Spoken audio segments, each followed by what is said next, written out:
engine is in the van.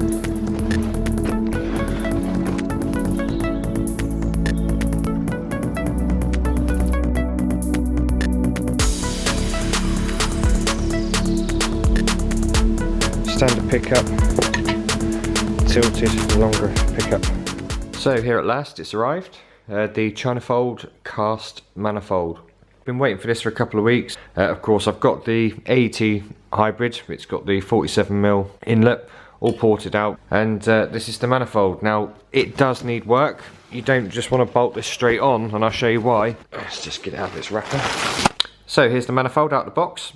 I've got my carbide bit set here, that was about £8 off eBay, so that's gonna, you know, they're gonna pay for themselves many times over when I've got various bits and pieces to do on the van. This is straight out the box. Now you could put it on like this if you wanted to, but you can do a few little tricks which will optimize it much better.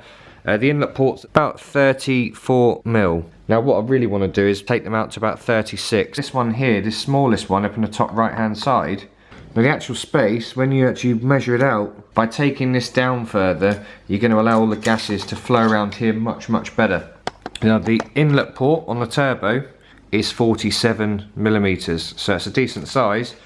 On here at the moment, outlet on the manifold is bang on 40. We can open this up and create a much better flow of gas.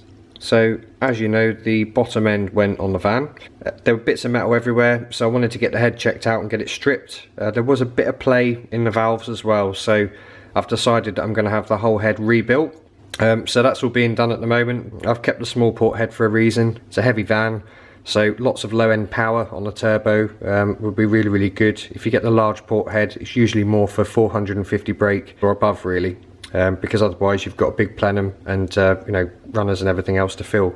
So what I've done, the exhaust valves on the 180T standard are sodium filled, they're hollow, so they are very weak, especially when they've done lots of miles and they've been knackered. And when the valve guides get loose, this tends to clatter around on the head when it's loose, and as you can imagine, when that's clattering around, especially if this is hollow, it's putting a lot of strain on it and they tend to fail and mash up the engine. So because I'm getting the valve guides redone as well, this is going to be much safer for the engine. So this is going down now to be installed into the head. I'll try and get a few clips of some of the work being done. It's going to be reground and everything else, and then I can start putting it back together.